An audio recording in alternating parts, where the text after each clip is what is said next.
हालेलुया। सर्वशक्तिमान जीवित दयालु परम प्रभु, तपाईँ पवित्र पवित्र तिनी उच्च सिंहासनमा विराजमान हुनुहुने जीवित परम प्रभु हुनुहुन्छ। तपाईँ उच्च सिंहासनमा विराजमान हुनुहुन्छ प्रभु। साँच्चै नै प्रभु, यसरी हप्ताभरि तपाईँले हामीलाई कुशलसँग राख्नुभएको छ, यसरी भेला गराउनु भएको छ। हामी तपाईँलाई धन्यवाद दिन्छौँ। आजको यस सङ्गतिलाई सुरुदेखि नै अन्तिमसम्म हामी तपाईँको हातमा राख्दछौँ। पिता, धन्यवाद तपाईँलाई येशू प्रभुको नाममा, आमेन।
भजन सङ्ग्रह 121 को 1-8 पर्वतहरूतिर म आफ्ना आँखा उचाल्छु, मेरो गुहार कहाँबाट आउँछ?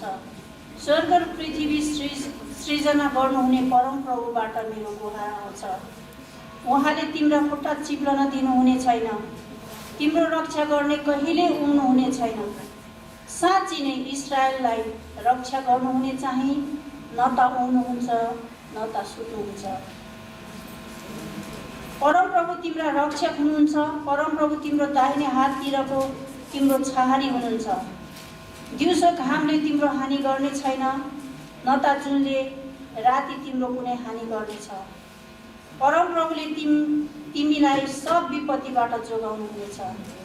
उहाँले तिम्रो प्राणको रक्षा गरिदिनुहुनेछ। तिमी बाहिर जाँदा भित्र आउँदा परमप्रभुले तिम्रो रक्षा गर्नुहुनेछ, अहिले अनि सदाकालसम्म। आमेन।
सिंहासनका मालिक, संसारका एकमात्र सृष्टिकर्ता, जीवितहरूको जीवित परमेश्वर जो पवित्र पवित्र हुनुहुन्छ।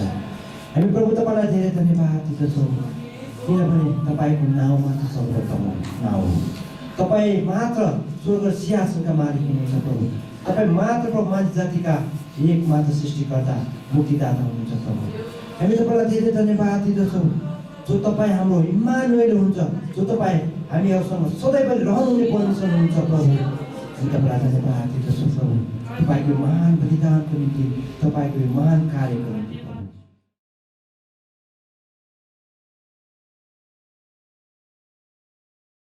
हुन्छ, सबैलाई जेमसी। अनि सबैजनाले एक्लै अर्कालाई हेरेर जेमसी भन्नु होला। यो मास्क लाउँदाखेरि पनि छ नि, तपाईँको पहिले चिनेको मान्छे त चिनिन्छ होइन, नयाँ मान्छेहरू चाहिँ यसो मास्क उकालेर जेमसी भन्नुहुन्छ, मुखै नचिनिने के। कोसँग जेमसी गरे, कोसँग जेमसी गरे है।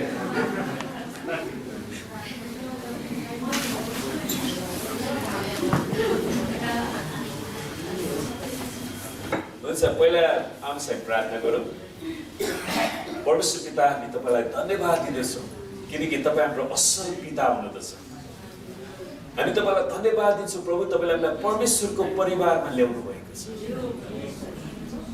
हामी तपाईँलाई धन्यवाद दिन्छौँ परमेश्वर, तपाईँले हामीलाई निको पार्नु भएको छ। तपाईँ हाम्रो सृष्टिकर्ता, हाम्रो चङ्गाइकर्ता, तपाईँ अल्फा र ओमेगा, तपाईँ आदि र अन्त्य परमेश्वर, तपाईँ हाम्रो आशा, हाम्रो भविष्य परमेश्वर तपाईँ हुनुहुँदछ।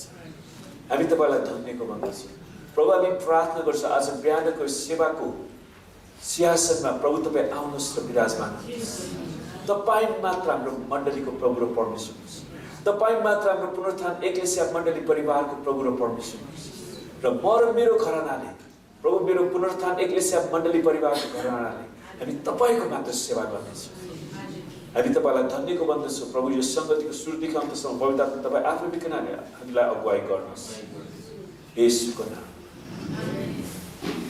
र पहिला म बिरामीहरूको लागि प्रार्थना गर्न चाहन्छु। तपाईँ जतिजना बिरामी हुनुहुन्छ, तपाईँलाई चङ्गाइको खाँचो छ भने हात चाल्नु होला र हात चाल्नु भएको बिरामी जति उभिनुहोस् र म तपाईँको लागि विशेष प्रार्थना गर्छु। र तपाईँलाई जहाँ समस्या छ त्यहाँ हात राख्नु होला। अनुसार प्रार्थना गरौँ। हालेलुया। ओ रबा शिखरा रबा रहतलबा शन्दलबा शब्रेके बेरी अन्दलबा कोरा रबा रहतलबा शेरा रबा रहतलबा। परमेश्वर पिता, हामी प्रार्थना गर्छौँ तपाईँका छोराछोरीको शरीरमा जे जति रोग बिमारहरू, शारीरिक दुर्बलताहरू, शैतानका आक्रमणहरू, तन्त्रबद्धका श्रापहरू छन्, अनि सुगर, प्रेसर, प्रति मानसिक चिन्ताहरू, भविष्यका चिन्ताहरू, त्यसलाई हामी येशूको नाउँमा र येशूको कोर्राको चोटमा ती सबै रोगहरू निको भइसकेका हामी घोषणा गर्छौँ। पवित्र आत्मा तपाईँले साँच्चै नै येशूको चङ्गालाई बगाइदिनुहोस्। छुनुहोस् प्रभु, प्रत्येकलाई स्वतन्त्र बनाउनुहोस् येशूको नाम। हुन्छ, बस्नु होला। र हामी दोस्रो विषय प्रार्थना गर्नेछौँ। बाइबलले भन्छ काम नगर्नेले खाना पनि नखाओस्। आमेन। तपाईँ जतिजना काम गरिरहनु भएको छ, तपाईँको अर्थतन्त्रमा, कारोबारको भोल्युमहरूमा, तपाईँको तलबहरूमा वृद्धि चाहिन्छ, तपाईँको फसेको पैसाहरू उठेको चाहिन्छ भने हात चाल्नु होला र म तपाईँको लागि विशेष प्रार्थना गर्नेछु। र प्रभुले हरेकलाई आशीर्वाद दिउँ। परमेश्वर पिता, हामी तपाईँलाई धन्यवाद दिन्छौँ यी मेहनती र परिश्रमी हातहरू जसले तपाईँको वचनअनुसार प्रभु विभिन्न किसिमको व्यवसायमा, रोजगारमा रहेर काम गरिरहनु भएको छ। प्रभु हरेकको अर्थतन्त्रमा तपाईँले बेहिसाब आशिष र उन्नति दिनुहोस्। हरेकको कारोबारको भोल्युमलाई बढाइदिनुहोस्, तलबमा वृद्धि गराइदिनुहोस्। प्रभु हामी तपाईँसँग विनती गर्दछौँ परमेश्वर, हरेकको आधारभूत आवश्यकता तपाईँले छुटाइदिनुहोस् प्रभु। जसरी तपाईँले छुटाउनुहुँदछ अनि हरेकलाई दशांश, स्वेच्छाको विधि, धन्यवादको विधि, प्रेम विधि दिनलाई सिकाउनुहोस्। धन्यवाद छ पिता, येशूको नाम। हुन्छ, परमेश्वरलाई धन्यवाद होस्। तपाईँले कहिले कसैलाई आफ्नो छोराछोरीलाई वा त्यो खराब व्यक्तिबाट, त्यो मूर्ख व्यक्तिको सङ्गतबाट टाढा रह भनेर भन्नुभएको छ कि छैन? भन्नुभएको छ। यो एकदमै इम्पोर्टेन्ट, महत्त्वपूर्ण कुरा हो नि है। अनि कहिलेकाहीँ घर परिवारमा होस् वा साथीभाइमा होस् वा कार्यक्षेत्रमा होस्, कोही कोही मान्छेले आफ्नो मूर्खता यस्तोसँग प्रकट गरिरहेको हुन्छ कि तपाईँलाई एकदमै टाउको दुखाइ भन्छ क्या, हो किन भन्नुहोस् होला। अनि सानोतिनो कुरामा पनि त्यो खै के भने बुझ्नै नसक्या हो कि, त्यो परिस्थितिलाई बुझ्न नसकेको हो कि, कतिवटा यस्ता घटनाहरू हुन्छन् जुन घटनामा हामीले चाहँदा चाहँदै पनि हामीले उनीहरूलाई सहायता पुर्याउन सकिरहेको हुँदैन। अनि कतिजना मान्छेहरूले चाहिँ त्यस्तो अवस्थामा पनि आफ्नो मूर्खता प्रकट गरिराखेको हुन्छ। र आज हाम्रो विषय छ मूर्खको व्यवस्थापन।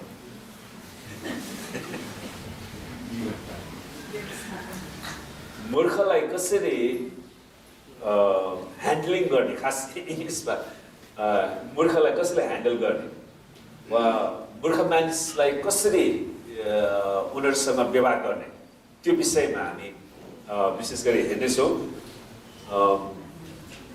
र हितोपदेशमा भजन सङ्ग्रह 14 को 1 पदले भन्दो रहेछ, मूर्खले आफ्नो मनमा भन्छ ईश्वर छँदै छैन। ईश्वर छँदै छैन। एउटा कुरा त मूर्खले परमेश्वरको अस्तित्वलाई इन्कार गर्छ, अनि परमेश्वरको अस्तित्वलाई इन्कार गरेको कारण उसले आफैले आफूलाई ईश्वर भन्ठान्छ। त्यसैले पहिलो कुरा मूर्ख को भन्ने कुरा हामीले वचनबाटै हेर्छौँ के उनले परमेश्वरको सर्वोच्चतालाई इन्कार गर्छ, परमेश्वर हुन्न भन्ने सोच्छ, परमेश्वरै छैन भन्ने किसिमको सिद्धान्त ल्याउँछ। अनि त्यसै कारण तिनीहरू के गर्छन् भने तिनीहरू भ्रष्ट भएका छन् र तिनीहरू नीच काम गर्दछन्। परमेश्वर छँदै छैन, परमेश्वरको सामने मैले कुनै दिन हिसाब किताब केही पनि दिनु पर्दैन, मैले पृथ्वीमा रहन्छु जे जस्तो छ मैले मेरो फाइदाको लागि जिउनुपर्छ भन्ने किसिमको सोचले गाँचेको यस्तो मान्छेहरू तपाईँको जीवनमा, तपाईँको कार्यक्षेत्रमा, तपाईँको कारोबारमा आइपुग्दाखेरि त्यसलाई कसरी, त्यो समस्यालाई कसरी समाधान गर्ने त, त्यो चाहिँ आजको हाम्रो मुख्य विषय छ। र हामी बाइबलबाट केही वचनहरूलाई पहिला हेर्नेछौँ। बुद्धिको जीवन अगुवाई गर्नको निम्ति अति आवश्यक व्यवहारिक दक्षता चाहिँ विपरीत मार्गमा गइराखेको व्यक्तिहरूसित कस्तो व्यवहार गर्ने त्यो थाहा हुनुपर्छ। जो मान्छे तपाईँले चाहनुभएको, तपाईँले देख्नुभएको असल बाटोलाई त्यागेर वा तपाईँले सिकाउनु भएको असल बाटोलाई त्यागेर ऊ चाहिँ विपरीत मार्गमा गइरहेछ, अनि त्यस्तो व्यक्तिलाई कसरी व्यवहार गर्ने त्यो कुरा चाहिँ हामीले थाहा गर्नुपर्छ। होइन, एउटा व्यक्ति भ्रष्ट भयो भने उसको भ्रष्टतामा म पनि भ्रष्ट हुन सक्दिनँ क्या। मलाई जहिले पनि एउटा कुरा याद हुन्छ, धेरै वर्ष अगाडि एकजना पास्टरसँग वाद विवाद परेको थियो मेरो।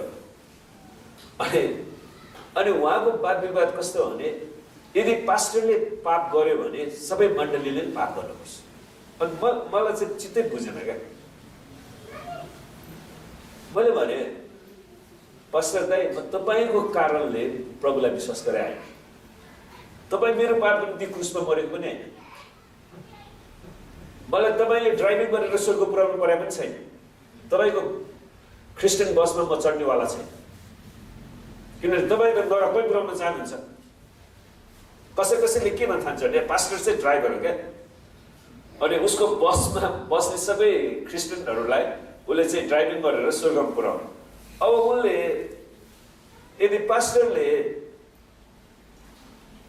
उसको मण्डलीका सबै सदस्यहरू पास्टरले पाप गरेपछि उसले पनि सबै सदस्यले पाप गर्नुपर्छ भन्ने मान्यता राख्छ भने उसले त्यो मण्डलीलाई कहाँ पुर्याउँछ? उसले त नरक पुर्याउँछ। मैले भने म तपाईँमा विश्वास गर्न सक्दिनँ, म त येशू ख्रीष्टमा विश्वास गर्छु। आमेन। मलाई नर्क जानु छैन, म नर्क जाने भए तपाईँको मण्डलीमा आउँदा पनि आउँदिन थिएँ। किन म क्रिस्चियन भएको बोल्नु? त्यसैले संसारमा त्यस्ता पास्टरहरू पनि छन्। प्रभुलाई धन्यवाद होस्, परमेश्वरले मलाई त्यस्तो व्यक्तिहरूबाट अलग्याउनु भयो। आमेन। कहिलेकाहीँ हेर्नुहोस्, परमेश्वरको जन भनाउँदाहरूमा पनि मूर्खता देखिन्छ। येशू ख्रीष्टले फरिसी र सदुकीहरूको मूर्खतालाई देख्नुभयो, अनि तिनीहरूलाई उहाँले आफ्नो चेलाहरूलाई धेरै चेतावनी पनि दिनुहुन्छ। त्यसैले विपरीत मार्गमा गइरहेका व्यक्तिहरूसित कसरी व्यवहार गर्ने त हामीले आफूलाई कसरी बचाउने, त्यो चाहिँ महत्त्वपूर्ण कुरा। अर्थात् मूर्खहरूलाई कसरी ह्यान्डल गर्ने, यो महत्त्वपूर्ण प्रश्नलाई आज हामी अध्ययन गर्दैछौँ। त एउटा मूर्खलाई ह्यान्डल गर्नको निम्ति राम्रो क्षमताको विकास गरिनुपर्छ। राम्रो क्षमता चाहिन्छ, किनकि हाम्रो समाजमा मूर्खता एकदम बढेर गएको छ है। यसको सुरुवातलाई सम्झिनुहोस्। प्रभुले भन्नुभयो खराब रुखले खराब फल फलाउँछ। मत्ती 7:17 मत्ती 7:17 लेखेको छ, खराब रुखले खराब फल फलाउँछ। तपाईँको कतिजनाको बालबच्चाहरू तपाईँले खराब फल फलाएको तपाईँ चाहनुहुन्छ?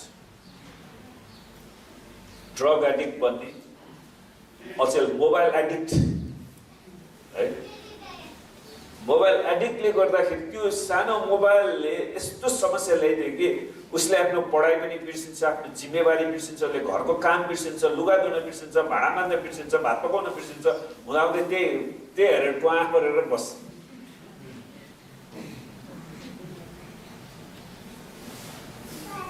त्यो अर्को मूर्खता उसको जीवनमा थपिएको हुन्छ। अनि हामी एकदमै होसियार गर्न आवश्यक छ उसले कस्तो फल फलाइराखेको छ। त्यसैले सबैभन्दा ठुलो कुरा प्रियहरू, मेरो एउटा प्रार्थना छ, अब परमेश्वरले हामीलाई जुन यो पुनरुत्थान एक्लेसिया मण्डली परिवार दिनुभएको छ, हाम्रो मण्डली परिवारको कुनै पनि सदस्यले आफ्नो भविष्यलाई परमेश्वरको महिमाको लागि प्रयोग गर्न सकोस्। आमेन। अनि प्रत्येक बिहानको मेरो प्रार्थनामा यही प्रार्थना गर्छु, प्रभु हाम्रो मण्डलीलाई तपाईँले बचाउनुहोस्। र हाम्रो समाजलाई निहालेर हेर्दा आजकल हाम्रो समाजमा मूर्खहरूको जङ्गल नै बढिराखेको छ। मूर्खहरूको जङ्गल। र सामाजिक मिडियाले त यसलाई एकदमै मलजल गरिराखेको छ। त्यो सामाजिक मिडियामा त्यो समाचारहरू जे पाइ त्यही न्युज राखेर हुन्छ त्यो हेडलाइन। अनि सुने डाँडो कुरै अर्को यस्तो खालको फटाक। अनि अझै म त्यो न्युज हेर्न पनि छोडेको छु। त्योभन्दा बरु म अरू प्रभुको गवाई साक्षीहरू नै हेर्छु। त मूर्खसित कसरी व्यवहार गर्ने भन्ने कुरा जान्नु अघि पहिला त्यो व्यक्तिलाई चिन्न आवश्यक छ। हामीले अघि हेरिसक्यौँ नि, मूर्खले आफ्नो मनमा भन्छ ईश्वर छँदै छैन। उसले परमेश्वरको अस्तित्वलाई इन्कार गरिराखेको हुन्छ। ऊ आफ्नै कुरामा लाग्छ। त्यसैले उससँग कुनै परमेश्वरको डर पनि छैन अनि उसलाई कुनै भर गर्न पनि सकिँदैन। बाइबल धर्मशास्त्रले बुद्धिको पुस्तक हितोपदेशमा यसबारे राम्रो विवरण दिँदछ। मूर्खले परमेश्वरको डर राख्दैन, उसले सल्लाह पनि लिँदैन, तर बुद्धि र अनुशासनलाई तुच्छ ठान्छ। हितोपदेश 1:7। त मूर्खको एउटा चरित्र के पनि रहेछ भने उसले परमेश्वरको डर राख्दैन, कुनै सल्लाह पनि लिँदैन, उसलाई अनि बुद्धि र अनुशासनलाई उसले तुच्छ ठान्छ। त्यसलाई उसले तुच्छ ठान्छ। त्यो चाहिँ मूर्खको चरित्र हो। हितोपदेश 1:7। अनि आफ्नै कुरामा लागिरहन्छ र ऊ सच्चिन चाहँदैन। सुन्नुहोस्, तपाईँले आफ्नो जीवनको कुनै पनि समय आफ्नो जीवनलाई सुधार गर्न सक्नुहुन्छ क्या, तर ऊ सच्चिन चाहँदैन। त्यसै कारणले बाइबलले भन्छ, हे निर्बुद्धि हो, कहिलेसम्म तिमीहरू आफ्नो बुद्धिहीन मार्गलाई प्रेम गरिरहन्छ? कहिलेसम्म बुद्धिहीन मार्गलाई प्रेम गरिरहन्छ? कहिलेसम्म तिमीहरू दुष्ट व्यक्तिहरूको सङ्गतमा फसिरहन्छ? साथीभाइहरू एकदमै महत्त्वपूर्ण कुरा हो, तर हाम्रो साथीभाइले हामीलाई मूर्खतामा लयो भने त्यो मूर्खतासँग जानुहुँदैन। कहिलेसम्म खिल्ली उडाउनेहरू खिल्ली उडाइरहनमा मग्न भइरहने र मूर्खहरूले ज्ञानलाई घृणा गर्दै रहने। हितोपदेश 1:22। किनकि मूर्खको बाटो आफ्नो नजरमा ठिकै देखिन्छ। हितोपदेश 12:15। खास हामीले हितोपदेश पुस्तकलाई अध्ययन गरिरहेछौँ, किनकि मूर्खको बाटो आफ्नै नजरमा ठिक देखिन्छ वा उसलाई ठिकै लाग्छ। त्यसैले प्रियहरू, कुनै मान्छेले तपाईँलाई कुनै कुरा व्याख्या गर्यो भने परमेश्वरको वचनको व्याख्या चाहिँ के हो त? त्यो विषयको लागि हामी त्यता पनि फर्किनुपर्छ। अनि जो मान्छेले जे भन्यो हामी त्यसैको पछि लागिरहन सक्दैन।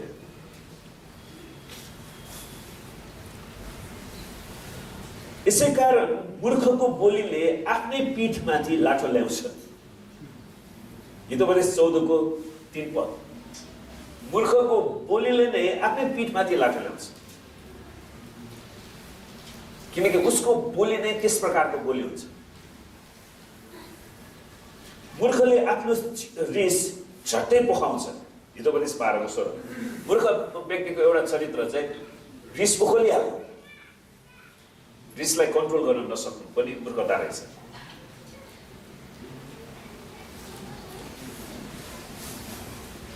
है, मूर्खले आफ्नो रिस झट्टै पोखाउँछ। हितोपदेश 12 को 16 पद। अनि जब उसले रिस आउँछ नि, रिसा मानिसले मूर्ख कामहरू गर्छ। है, हितोपदेश 14 को 17। रिसा मानिसले मूर्ख कामहरू गर्छ। त्यसैले रिस नियन्त्रण कति महत्त्वपूर्ण रहेछ। तपाईँलाई रिसको आवेगमा मान्छेले धेरै वर्ष अगाडि एउटा भाइ बहिनी भर्खर बिहा गरेको थियो। अनि अब घरमा के खटपट भयो, श्रीमतीले उसको त्यो के अरे आलु कि तरकारी काट्दै गरेको चक्कुले हानिदियो अरे क्या। धन्य उसको बुढालाई लाग्यो बाँच्यो। कोही मान्छेको रिस त्यो हातमा जे छ त्यसैले हिर्काइदिनुहुन्छ, भोकेन भन्छ ल। तपाईँको कसैको त्यस्तो बानी छ?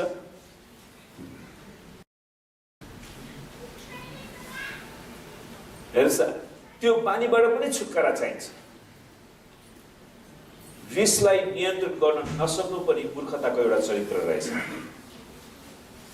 मूर्खले आफ्नो रिस झट्टै पोखाउँछ। रिसा मानिसले मूर्ख कामहरू गर्छ। हितोपदेश 14 को 17। अनि मूर्खले आफ्नो रिस पुरै पोखिन दिन्छ उसले। हितोपदेश 29 को 11 पदमा भनिन्छ, मूर्खले आफ्नो रिस पुरै पोखिन दिन्छ।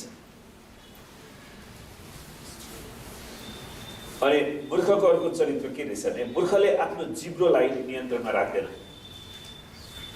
प्याचा प्याचा जे पनि बोलिरहन्छ, अनावश्यक कुरा। अनि धेरै कुरा बोल्दाखेरि जिब्रोलाई नियन्त्रणमा नराख्दाखेरि धेरै अनावश्यक कुराहरू निस्किराखेको हुनसक्छ। यसै कारण उसको बकबके आवाजले उसलाई सर्वनाशमा डोर्याउँछ भनेर हितोपदेश 10 को 10 र 14 पदमा भन्छ। बिनाफाको बकबके आवाजले उसलाई सर्वनाशमा डोर्याउँछ र त्यसको ओठ चाहिँ आफ्नो प्राणको पासो हुन्छ। हितोपदेश 18 को 7। मूर्खले आफ्नो प्राणलाई नै आफैले पासो थाप्दो रहेछ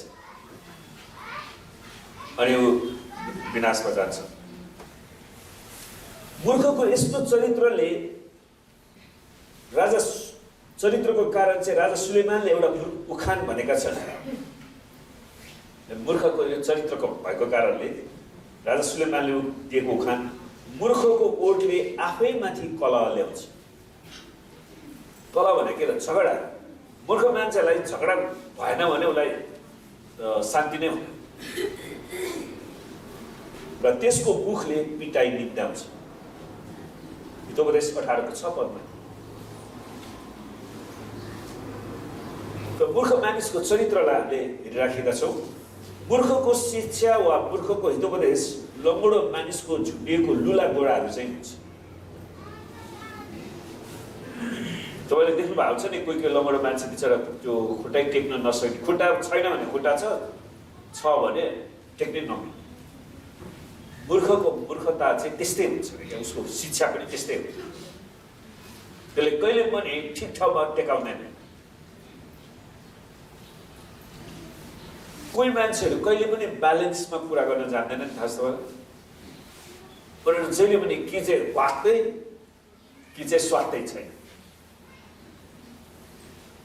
ठिक ब्यालेन्समा नै कुरा गर्न नसक्ने वा त्यो परिस्थितिलाई ठिकसँग बुझ्न नसक्ने, अनि तिनीहरूको चाहिँ त्यो लुला गोडाहरू चाहिँ हुन्छ। हितोपदेश 26 को 7। जडिया धनुर्धारीले पारेको चोट जस्तै हुन्छ अरे मूर्खको बोली। जडिया धनुर्धारी भनेर थाहा छ तपाईँलाई? रक्सीले एकदमै टिल्लो परेर मान्छेले धनुष हान्यो भने के हुन्छ? वा गुलेली हान्छ नि, कसलाई लगाऊ? उसले कुनै पनि चरा मार्न सक्दैन। जहाँ पाइ त्यही लागिरहेको सक्छ। हितोपदेश 26:10 अनि हितोपदेशका लेखकले एकदमै मूर्खताको बारेमा राम्रो शिक्षा दिएका छन्। उनले अरू शिक्षा दिन्छन्, साथै कुकुरले आफ्नो बान्ता खान गए जस्तै मूर्खले आफ्नो मूर्खता दोहोऱ्याइरहन्छ। हितोपदेश 26:11 कुकुरले आफ्नो बान्ता खान गए जस्तै उसले आफ्नो मूर्खता दोहोऱ्याइरहन्छ। आफै उकल्छ आफै खान्छ, आफै उकल्छ आफै खान्छ। त्यो त साह्रै घिनलाग्दो हुन्छ। यो सानो बाइबलीय अध्ययनपछि तपाईँले आफ्नो जीवनमा भएका त्यो चरित्र वा गुण भएका नामहरू र अनुहारहरू सजिलै चिन्न सक्नुहुन्छ। अब हामीले हितोपदेशबाट यी चरित्रहरूलाई हेरेपछि तपाईँले विचार गर्नु होला को मान्छेले के गराएको छ। वा तपाईँले आफैले आफूलाई पनि भेटाउन सक्नुहुन्छ वा अरूहरूलाई वा तपाईँको साथीहरू, कार्यक्षेत्रका मानिसहरूलाई तपाईँले चिन्न सक्नुहुन्छ। उनीहरूको अशान्तिमा बस्ने चरित्र वा स्वभावको कारण जब तपाईँ मूर्खहरूसँग कुराकानी गर्न सुरु गर्नुहुन्छ त्यहाँ झगडा उठ्ने सम्भावना बढी हुन्छ। त्यहाँ झगडा उठ्ने सम्भावना बढी हुन्छ। अहिले हाम्रो नेपालको राजनीति पनि त्यही नै भइरहेछ है। किनकि तिनीहरूले निश्चित नमुनाहरू वा अशान्तिलाई पछ्याइराखेका हुन्छन्। तिनीहरू जहिले पनि अशान्तिलाई पछ्याइराखेका हुन्छन्। उनीहरूको जीवनमा कुनै व्यक्तिले विगतमा खराब काम गरिदिएको छ भने त्यही नमुना नै उसको मुख्य प्याटर्न भन्छ अनि उसले त्यसैलाई मात्र पछ्याइराखेको हुन्छ। यसै कारण हामीले मूर्खहरूसँग व्यक्तिगत सम्बन्ध, सामाजिक मिडियामा अन्तर्क्रिया गर्ने, थियोलोजिकल बहस वा राजनैतिक बहसहरू गर्दा त्यो अवस्थामा बुद्धिको कसरी प्रयोग गर्ने त्यो सिक्न आवश्यक छ।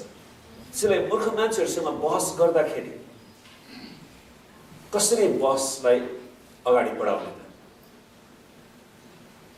त्यो चाहिँ एकदमै महत्त्वपूर्ण कुरा हो।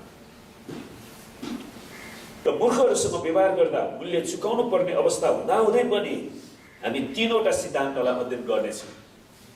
आज मुख्य 3वटा सिद्धान्तलाई हेर्नेछौँ। मूर्ख मानिसहरूसँग व्यवहार गर्दाखेरि हामीले अपनाउनु पर्ने सिद्धान्तहरू, जसले हामीलाई कमभन्दा कम क्षतिमा तिनीहरूको सामना गर्नेछौँ र अरूहरूलाई बुद्धिको खोजी गर्न उत्साहित पार्नेछौँ। हामी हरेकलाई बुद्धिको मार्गमा उनीहरू जाउन्, उनीहरू सफलता हुन्। आमेन। कोही पनि असफल हुन नपरोस्। नम्बर 1, सम्भव भएसम्म तपाईँ मूर्खहरूबाट तर्किनुहोस्। सम्भव भएसम्म त्यस्तो व्यक्तिसँग सम्बन्ध गर्न आवश्यक छैन। उनीहरूलाई अभोइड गर्नु, उनीहरूबाट तर्किनु, उनीहरूको सम्बन्धमा नरहनु चाहिँ एकदमै महत्त्वपूर्ण। सम्भव भएसम्म वचनले स्पष्टसँग बताएको छ कि मूर्ख मानिसदेखि टाढै बस। हितोपदेश 14:7 मूर्ख मानिसदेखि टाढै बस। कसैले तपाईँको जीवनमा आएर तपाईँलाई मूर्ख सल्लाह दिन आउँछ अनि तपाईँले उल्टै सम्झाएर पठाउनुहुन्छ नि, पठाउनु भएको छ। प्रभुलाई धन्यवाद होस्, ताकि उसको मूर्खतासँग हामी सहभागी हुन नपरोस्। किनकि मूर्खहरूको सङ्गत गर्नेले नोक्सानी हुन्छ। हितोपदेश 13:20 मूर्खहरूको सङ्गत गर्नेले नोक्सानी हुन्छ। त्यसैले पनि हामीले उनीहरूबाट अलग दिनुपर्छ। भन्दा ठुलो कुरा हामीले वर्षौँदेखि हाम्रा बालबच्चाहरूलाई मूर्ख व्यक्तिहरूबाट अलग बस भनिराखेका छौँ है। यो अख्रिस्टियन सल्लाह होइन, यो बुद्धिको प्रयोग हो। वास्तवमा बुद्धिको प्रयोग। हरेक मूर्ख व्यक्ति झगडा गर्नमा माहिर भएको कारण, मूर्ख व्यक्ति झगडा सुरु गर्नमा एकदमै उनीहरू माहिर भएको कारण, जसरी बुवाआमाहरूले पनि आफ्ना बालबच्चाहरूलाई झगडालु साथीहरूबाट अलग्गै बस भनी सल्लाह दिएका हुन्छन् है। त्यो झगडा गर्ने मान्छेहरूसँग चाहिँ अलग्गै बस भनिरहेका हुन्छन्। उनीहरूको कलहबाट अलग्गै बस्नु आदरणीय कुरा हो। त्यो झगडाबाट अलग्गै बस्नु चाहिँ आदरणीय कुरा। हितोपदेश 20:3 जसरी नेपाली उखानमा पनि भनिन्छ नि, हुलमुलमा ज्यान जोगाउनु, अनि अर्को के हुन्छ, अनिकालमा बिउ जोगाउनु। परमेश्वरलाई धन्यवाद होस्, हाम्रो नेपाली भाषामा पनि केही महत्त्वपूर्ण उखानहरू छ। हुलमुलमा चाहिँ ज्यान जोगाउनु, हुलमुलमा ज्यान जोगाउनु। हिजो हामी त्यो हुलमुलमा फसेर बल्ल बल्ल चर्च आइपुगे। अब जुन आउने रेगुलर बाटो छ नि, त्यो बाटो नि त्यहाँ पनि पुलिसले ब्लक गराएको छ, त्यहाँ पनि ब्लक गरेको छ। अब घुम्दा घुम्दा घुम्दा कहीँ जाने बाटो छैन, बल्ल बल्ल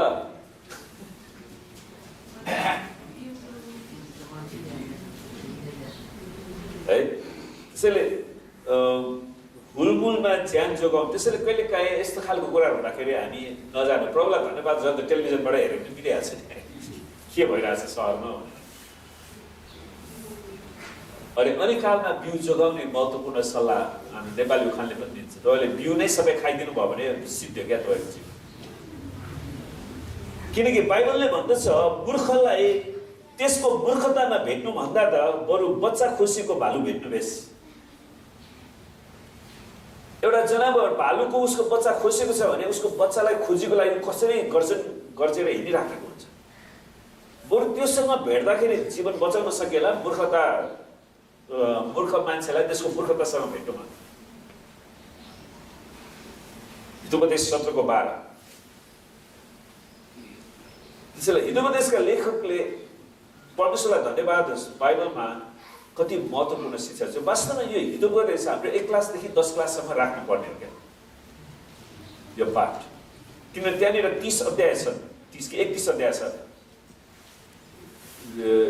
1 क्लासदेखि 10 क्लाससम्म मजाले त्यो 4-5 अध्याय गरेर राखिदियो भने, 3 अध्याय राखिदियो भने 10 क्लास हो, 10 अध्याय 30, 10 क्लासलाई 4 अध्याय राखिदियो भने हाम्रो बच्चाहरूले परमेश्वरको वचनबाट नै आफ्नो जीवनलाई अगाडि बढाउन सक्ने थियो। यो एकदमै महत्त्वपूर्ण कुरा छ। यदि तपाईँ निश्चित व्यक्तिहरूबाट तर्किनु पर्ने आवश्यकता देख्नुहुन्छ भने, कोही सुन्नुहोस्, तपाईँको घरमा कोही मान्छेहरू आउँदाखेरि तपाईँको घरमा झगडा भएर जान्छ। तपाईँले अनुभव गर्नुभएको छ कि छैन है? कोही मान्छे तपाईँको घरमा आउँदा उसले चाहिँ झगडा उठाएर जान्छ। कोही मान्छे तपाईँको घरमा आउँदाखेरि परमेश्वरको शान्ति लिएर आइरहन्छ। झगडा भएको पनि मिलाप भइरहेको हुन्छ। त्यसैले तपाईँले पत्ता लगाइहाल्नुपर्छ, यो मान्छे आउँदा मेरो घरमा झगडा हुन्छ भने यो मान्छे श्राप बोकेर आइरहेछ। त्यसैले त्यो व्यक्तिबाट कसरी आफूलाई बचाउने, आफ्नो परिवारलाई बचाउने, त्यसको मतलब उसको सङ्गत गर्नबाट रोकिनु पर्यो वा उसलाई घरमा आउनको लागि कुनै पनि निमन्त्रणा नदिनुहोस्। त्यसैले यदि तपाईँ निश्चित व्यक्तिहरूबाट तर्किनुपर्ने आवश्यकता देख्नुहुन्छ भने यसलाई हामी के भन्न सक्छौँ थाहा छ? आत्मिकी सामाजिक दूरी। क्या सामाजिक दूरी कायम गर्नु पर्यो यस्तो व्यक्तिहरूबाट। यो चाहिँ आत्मिकी सामाजिक दूरी भनेर विचार गर्नुहोस्। त दोस्रो सिद्धान्त, यदि तपाईँले भेट्नै पर्छ भने शान्तसँग भेट्नुहोस्। बाइबलले सोझै भन्दछ मूर्खसँग कुरा नगर, किनभने त्यसले तेरो वचनहरूका बुद्धिको तिरस्कार गर्नेछ। हितोपदेश 23:9। उसले बुद्धिको वचनलाई इन्कार गर्छ, उसको लागि बुद्धिको कुरा के पनि आएन। यदि यो वाक्यलाई विश्वव्यापी रूपमा नै प्रयोग गर्ने हो भने धेरै बहसहरू आज रद्द गरिने थिए। त्यो बिना भएको चाहिने नचाहिने कुरा लिएर आएर मैले अहिले टेलिभिजनमा एउटा प्रोग्राम राखेर चाहिँ यो सृष्टिको उत्पत्तिको बारेमा, अनि त्यहाँबाट कस्तो गफ दिइरहेछ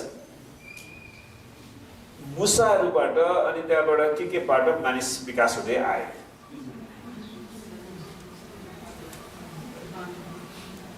अनि उसँग उसले बुझ्न नसकेको कुरा के भने, हामीले त्यसलाई वास्तवमा राम्रोसँग हेऱ्यौँ भने कुनै पनि बादर मानिस बन्दै गरेको आधा मानिस आधा बादर देख्नु भएको छ।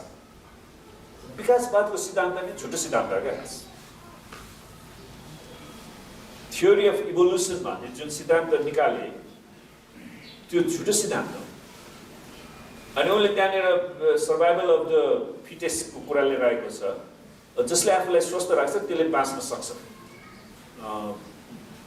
भन्ने कुरामा उसले त्यसलाई बिस्तारै लिएर आएर अनि कसरी चराचुरुङ्गीहरू पनि जो ठुङ्न सक्ने छ तिनीहरूको लामो चुच्चो विकास भएर गयो, जो ठुङ्न सकेन उनीहरू चाहिँ बुच्चो चुच्चो पिक चाहिँ भयो। अनि वास्तवमा त्यो कुरालाई पत्याउन सक्दैन, किनकि बाइबलले के भन्छ भने परमेश्वरले हरेक किसिमको प्राणीहरू सृष्टि गर्नुभयो अनि हरेकले आफ्ना आफ्नै जातको प्राणी जन्माउँछ। माछाले माछै जन्माउँछ, माछाले हात्ती जन्माएको देख्नु भएको छ, हात्तीले माछा जन्माएको पनि त थाहा छैन, घोडाले घोडै जन्माउँछ। तिनीहरू सबै चारखुट्टे जनावर भए तापनि सुन्नुहोस्, घोडाले घोडालाई खोज्छ, गाईले उनीहरूकै आफ्नो जातिलाई खोज्छ, हो कि न, हरिणले हरिणलाई नै खोज्छ। परमेश्वरले कुनै पनि त्यो विकासवादको सिद्धान्त भएर त्यहाँबाट त्यो विकास भएर गएको त्यस्तो देखिएको छैन। अनि परमेश्वरले मानिसलाई मानिसै बनाउनु भयो। मानिसबाट आधा साप जन्मेको, आधा टाउको साप, बाँकी चाहिँ शरीर मान्छेको त्यस्तो देख्नु भएको छ। त्यसैले संसारको मान्छेहरूले दिन खोजेको सिद्धान्त के भने उनीहरू परमेश्वरको विरुद्धमा गएर उनीहरूले के अरे सृष्टिमा परमेश्वरलाई हटाउने प्रयास गरे हो क्या खास। अनि सबै आफै भयो, आफै कुनै पनि केही पनि हुँदैन। आफै हुने भएको भए आकाशमा अर्को पृथ्वी किन भएन त? अनि बाइबलले भन्छ पृथ्वीलाई परमेश्वरले भरिभराउ गर्नुभयो हो। यहाँनिर पानी बनाउनु भयो, जनावरले भन्नुभयो रुखपात उमार्नु भयो, तर त्यसै चन्द्रमाको रुखपात छैन नि। अहिले त मान्छे त्यहाँ पनि जान सफल भयो। मङ्गल ग्रहमा पनि नासाले पठाएको के अरे रोबोटिक यानहरू त्यहाँ छन्, त्यहाँ पनि कुनै रुखपात गरे, किनकि परमेश्वरले त्यहाँ रुखपात सृष्टि गर्नु भएन। पृथ्वीलाई मात्र मान्छे बस्नको लागि हामी देख्छौँ 6 दिनको सृष्टिको विवरण, त्यसैले पृथ्वीमा मात्रै बस्नको लागि लागेको ठाउँ छ। त्यसै कारणले मान्छेहरूले दिएको जे जति तर्कहरू छ अनि त्यस्ता अनावश्यक तर्कहरूबाट हामी बहकिनु हुँदैन। अनि उनीहरूले परमेश्वरको वचनको बुद्धिको तिरस्कार गर्छ। यदि यो वाक्यलाई हामी हेर्यौँ विश्वव्यापी रूपमा नै प्रयोग गर्ने भने यो अनावश्यक आवश्यक पनि छैन है। मूर्खहरू रिस पोखाउन सिफालु भएको कारण किन तिनीहरूको मूर्खतालाई सन्तुष्ट पार्ने? हितोपदेश 19:29-11 मूर्खहरूले रिस पोखाउनलाई नै उनीहरू सिपालु भएको कारणले उनीहरूको मूर्खतालाई हामीले सन्तुष्ट पारिरहन आवश्यक छैन। सुन्नुहोस्, कोभिड-19 जस्तै तिनीहरूका मार्गहरू सर्वरोगका भाइरसहरू हुन् क्या खास। अहिले मिडियाको कारणले विश्वव्यापी भयो अनि कोभिड-19 पनि विश्वव्यापी भयो, सर्वरोगका भाइरस। यसै कारण उनीहरूसँग नगर्नु मास्क लगाउनु जस्तै, उनीहरूसँग सगत नगर्नु चाहिँ हामी मास्क लगाएर आफूलाई अलग राख्नु जस्तै। मूर्खलाई त्यसको मूर्खता अनुसारको जवाफ नदे, नत्र त आफै पनि त्यो जस्तै हुनेछस्। हितोपदेश 26:4। प्रभुलाई धन्यवाद होस्, हाम्रो मण्डलीका दाजुभाइहरूलाई पनि यो उखान भन्नुभएको छ, कुकुरले तपाईँलाई खुट्टामा टोक्यो भने तपाईँ पनि कुकुरको खुट्टामा टोक्न नजानुहोस्। आमेन। त्यसैले मूर्ख व्यक्तिहरूको व्यवहार अनुसार हामी त्यहाँबाट तर्किनु नै सबभन्दा ठुलो कुरा हो। हितोपदेश 26:4। मूर्खलाई त्यसको मूर्खता अनुसारको जवाफ नदे, नत्र त आफै पनि त्यो जस्तै हुनेछस्। तापनि कहिलेकाहीँ मूर्ख व्यक्तिकै कारण उसँग कुराकानी गर्नै पर्ने हुन्छ। जसरी हितोपदेश 26:5ले भन्छ, मूर्खलाई त्यसको मूर्खता अनुसारको जवाफ दिए, नत्र त त्यो आफ्नै नजरमा बुद्धिमान हुनेछ।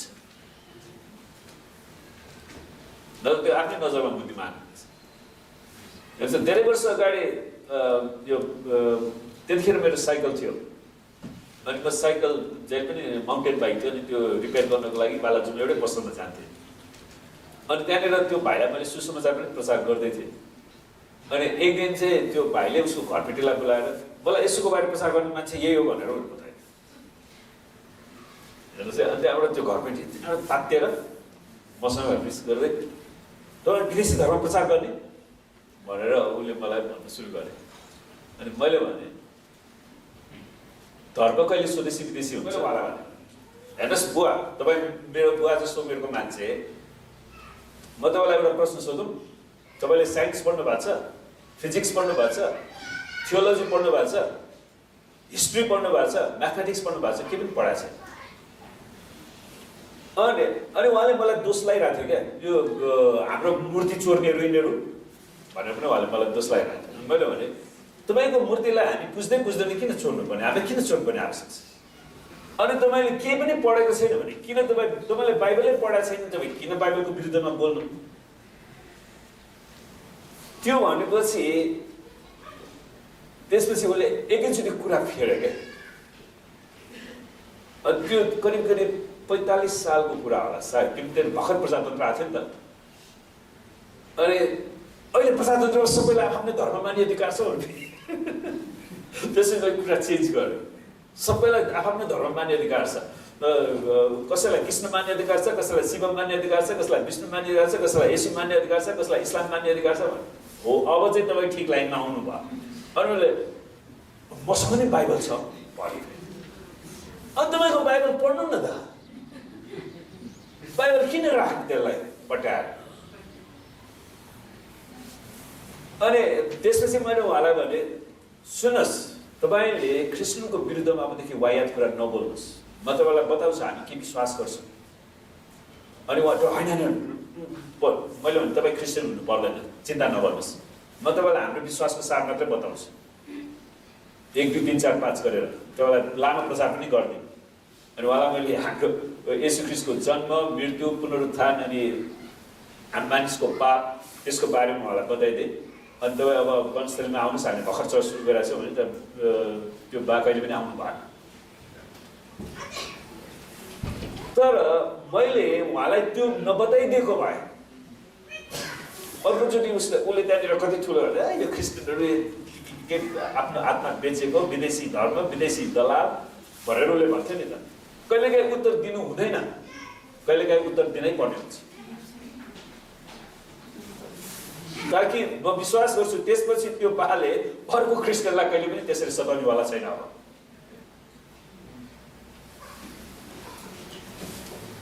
त्यसैले बाइबल भन्छ त्यसको मूर्खता अनुसारको जवाब दिए नत्र त त्यो आफ्नै नजरमा बुद्धिमान हुनेछ किनकि उनीहरूले क्रिस्चियनहरूलाई दोष लगाइराखेको कुरा चाहिँ क्रिस्चियन बनेको गरिब अनपढ अशिक्षित अनि यिनीहरूले आफ्नो आत्मा बेचे त्यसैले हामीले आफ्नो बाइबल निरन्तर पढ्न आवश्यक छ आमेन किनकि यो जीवनको पुस्तक हो यो परमेश्वरको वचन हो तेस्रो सिद्धान्त तिनीहरूले पाउनुपर्ने दण्ड पाउनु मूर्खहरूले पाउनुपर्ने दण्ड पाउनुपर्छ मूर्खले अनुशासनलाई व्यवस्था गरे तापनि त्यसको अर्थ तिनीहरूलाई त्यसै छाडिनुपर्छ भन्ने होइन यो मूर्ख छ यसलाई छोड भनेर उसलाई दण्ड दिनुपर्ने दण्डहीनता हुनु हुँदैन किनकि हितोपदेशले भन्दछ सजायहरू खिल्ली उडाउनेहरूकै लागि तयार पारिएका हुन्छन् र छुट्टाइ मूर्खहरूको पिठ्युको लागि हो हितोपदेश 19:29 अब यसको मतलब यो पनि होइन कि तपाईँले गएर तपाईँको छोराछोरी मूर्खता देखायो भनेर लातालात बल नहाल्नुहोस् क्या टाउको फुटाल्ने गरेर त्यसरी नहाल्नुहोस् परमेश्वरले छडी लगाउने ठाउँ पनि दिनुभएको छ हाम्रो शरीरमा कहाँ भन्नु सर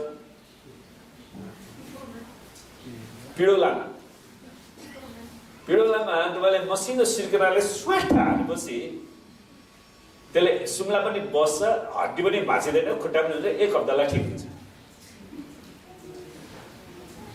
कहिले चाहिँ सानो बच्चाहरूको थुक्ने बानी हुन्छ नि थाहा छ तपाईँलाई प्याचा थुक्दिने जुनसुकै बच्चा हुन्छ मेरो बच्चा मैले त्यो थुक्ने बेलामा त्यो रबरले लगाएर ओठमा स्वाट यसरी हिर्काइदिएपछि त्यो रबरले हेर्नु चाहिँ त्यहाँ दुख्छ नि त हड्डी पनि भाँचिँदैन केही पनि हुँदैन अनि थुक्ने बानी चाहिँ जान्छ। हामीले पिट्न सिक्नुपर्छ। पहिलाको मान्छेले पिट्न सिकेन, उनीहरूले आफ्नै छोराछोरीलाई अपाङ्ग बनाइदियो। त्यसैले परमेश्वरले दिएको बुद्धिलाई प्रयोग गर्नुपर्छ। दण्ड सजायहरू मूर्खको क्षेत्रबाट नै आउँछ। जसरी घोडाको लागि कोर्रा, घोडा चढाउन जाँदाखेरि कोर्रा हालिन्छ, गधाको लागि करेली। करेली भनेको चाहिँ त्यसको सामानहरू रहेछ, मुखमा त्यो अड्काउने के त्यो राखेका हुन्छन्, त्यो सबै सामान हेड गियर भन्दो रहेछ त्यसलाई। र मूर्खहरूको पिठ्युको लागि लट्ठी। हितोपदेश 26 को 3। अनि बाइबल हामी हितोपदेश ठाउँमा भन्छौँ नि, आफ्नो छोरा छोरीलाई लट्ठी नलगाउनेले के गर्छ? घृणा गर्छ। तर लट्ठी लगाउने भन्दाखेरि कसरी लगाउने त्यो चाहिँ बुद्धि पुरानो पर्यो। उसलाई अपाङ्ग बनाउनलाई लट्ठी लगाउने, उसको मूर्खतालाई हटाउनलाई मात्रै लट्ठी लगाउने। आमेन। तापनि हाम्रो आधुनिक समाजमा तुलनात्मक नैतिकताको कारण आफ्ना सन्तानको बढी सुरक्षा गर्ने अभिभावकहरू, एकदमै जोशीला न्यायाधीशहरू र औधी सहनशील हाकिमहरूको कारण मूर्ख व्यक्तिहरू दण्ड नपाई उम्किन्छ। उनीहरू दण्ड नपाई नै उम्किन्छ। त यस्तो घटनाहरूका कारण मूर्खहरूले कहिले पनि सिक्दैनन् क्या। जसरी हितोपदेशले भन्छ, मूर्खलाई 100 कुरा लगाएको भन्दा त विवेकी मानिसलाई एकै हप्कीले बढी प्रभाव पार्छ। कहिलेकाहीँ उनीहरूले ओभर कोरेर हान्दाखेरि त्यो थेतर भइसकेको हुन्छ क्या, त्यसले केही पनि काम गर्दैन। ओभर गाली गर्दाखेरि त्यो गालीले थेतर भन्छ, यसले जहिले पनि यस्तै बोल्छ भनेर त्यहाँबाट तपाईँबाट तर्केर जान्छ, त्यसले केही पनि सुधार गर्दैन। त्यसैले ती सबै कुरा प्रयोग गर्नलाई पनि हामीलाई परमेश्वरको बुद्धि चाहिन्छ, परमेश्वरको अभिषेक चाहिन्छ। हितोपदेशले जुन कुरा हितोपदेश 17 को 10 थियो है अहिलेको हामीले, यदि उसलाई ठिक मार्गमा आउने आशा छ भने उनीहरूले धेरैचोटि यो दण्डको सामना गर्नुपर्नेछ।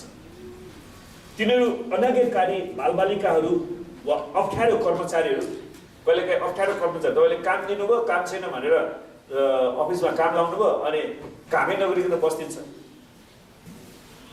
कसैलाई पनि त्यस सितैमा त पाल्नलाई राख्ने अफिस खोल्ने होइन नि त।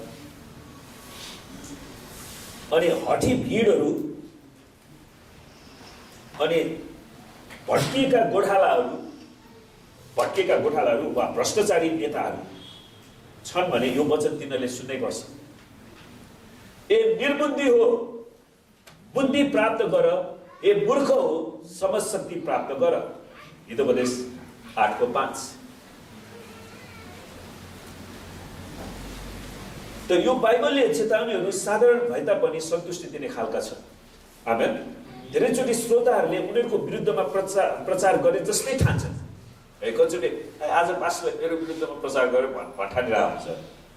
तर वास्तवमा परमेश्वरको वचन 2 धारे तरबार हो र यसले पहिला प्रचार गर्ने व्यक्तिलाई नै काट्छ। अनि मात्रै यो वचनले मलाई छोएको कारणले मैले तपाईँलाई प्रचार गर्ने त हो नि। यो वचनले मलाई नै छोएन भने मैले किन प्रचार गर्ने? हो किन भन्नुहुन्छ? त्यसैकारण परमेश्वरको वचन प्रचारक र श्रोता दुवैप्रति लक्षित गरिएको हुन्छ। कुनै एउटा व्यक्तिलाई गरे होइन। मैले यो पनि सुनेको छु कि यो पास्टरले जहिले पनि मेरो विरुद्धमा मात्रै प्रचार गर्छ। वास्तवमा त्यो वचन परमेश्वरको इच्छा अनुसार आफ्नो जीवन परिवर्तन गर्नको लागि थियो।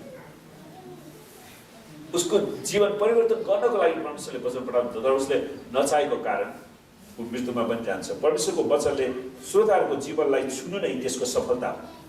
त्यसैले परमेश्वरको वचन सुन्ने व्यक्तिलाई त्यो वचनले छुनु नै त्यो वचन प्रचारको सफलता पनि। आमेन। हुन्छ, प्रभुलाई धन्यवाद होस्। र आउनुहोस् हामी केही समय हाम्रो जीवनलाई मनन गरौँ र हाम्रो जीवनमा त्यस्ता परमेश्वरलाई मन नपर्ने कुराहरू छन् भने हामी परमेश्वरलाई दिउँ।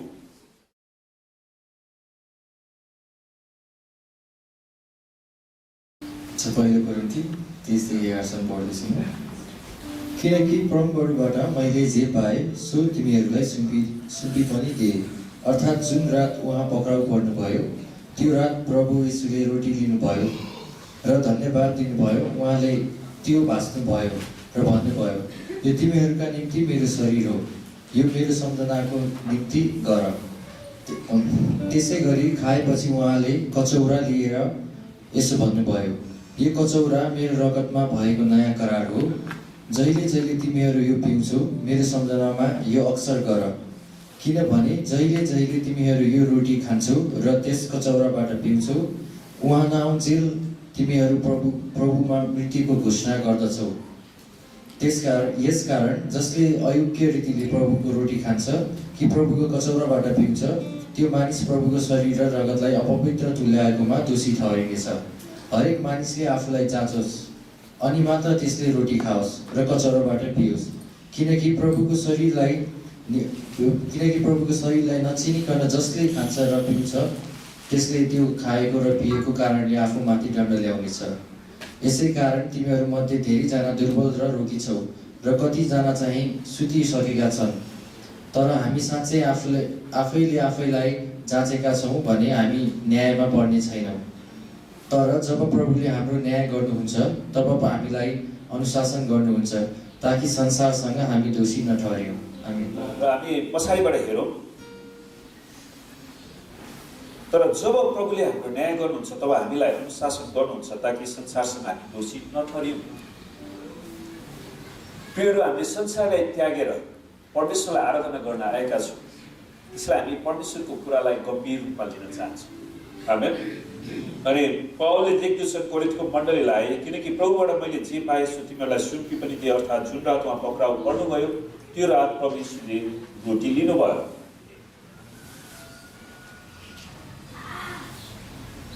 त्यो रात प्रभु यीशुले के गर्नुभयो? रोटी लिनुभयो र उहाँले भाँच्नुभयो, रोटीलाई भाँच्नुभयो। भाँच्नुभएपछि उहाँले भन्नुभयो यो तिमीहरूको निम्ति मेरो शरीर हो, यो मेरो सम्झनाको निम्ति गर। त प्रभु यीशुले पहिला शिक्षा दिनुभएको थियो, जसले मानिसको पुत्रको शरीर खाँदैन र उसको रगत पिउँदैन त्यो आफैमा जीवन हुँदैन। अनि त्यतिखेर धेरै फरिसी सदुकीहरू, धेरै यीशुका चेलाहरू यसलाई छोडेर गए, किनकि उनीहरूले भट्टाने कसरी यो मान्छेले हामीलाई उहाँको शरीर खुवाउँछ, कसरी रगत पियाउँछ। तर वास्तवमा उहाँको शरीर त क्रुसमा गयो, उहाँको रगत पनि कल्वरीको त्यही फेदीमा बग्यो। तर उहाँले प्रभु भोजको यो निष्ठाचारको रोटीलाई लिएर भन्नुहुन्छ यो तिमीहरूको निम्ति मेरो शरीर, किनकि उहाँले आफ्नो शरीरलाई क्रुसमा टोड्न चाहँदै हुनुहुन्छ हाम्रो पापको खातिर, सम्पूर्ण मानव जातिको पापको खातिर। अनि यो रोटीले शरीरको राम्रो प्रतिनिधित्व गर्छ, किनकि यो शरीर कहाँबाट आयो? माटोबाट आयो। रोटी कहाँबाट आयो? माटोबाट आयो। अनि प्रभुले रोटीलाई नै किन प्रयोग गर्नु पर्यो? किनकि परमेश्वरले मानिसले उत्पादन गरेको कुरालाई उहाँको महिमाको लागि प्रयोग गर्न चाहनुहुन्छ। आमेन। अनि त्यसै गरी खाएपछि उहाँले कचौरा लिएर यसो भन्नुभयो, यो कचौरा मेरो रगतमा भएको नयाँ करार हो, जहिले जहिले तिमीले पिउँछौ मेरो सम्झनामा यो अक्सर गर। किनकि पुरानो करार अनुसार हरेकचोटि पाप गर्दाखेरि इस्राएलीहरूले पाप बलि, शान्ति बलि, मेल बलि, संगति बलि, होम बलिको रूपमा चाहिँ विभिन्न बलिदानहरू उनीहरूले चढाउनु पर्थ्यो इस्राएल। तर प्रभु यीशुले ती सबै बलिदानलाई समेटेर आफ्नै शरीर एकैचोटि सधैँको लागि क्रुसमा बलि चढाउनु। अनि उहाँले त्यो रगत बगाउनु भयो, जुन रगतले हाम्रो पापलाई धुँदछ, हामीलाई शुद्ध र पवित्र पार्छ।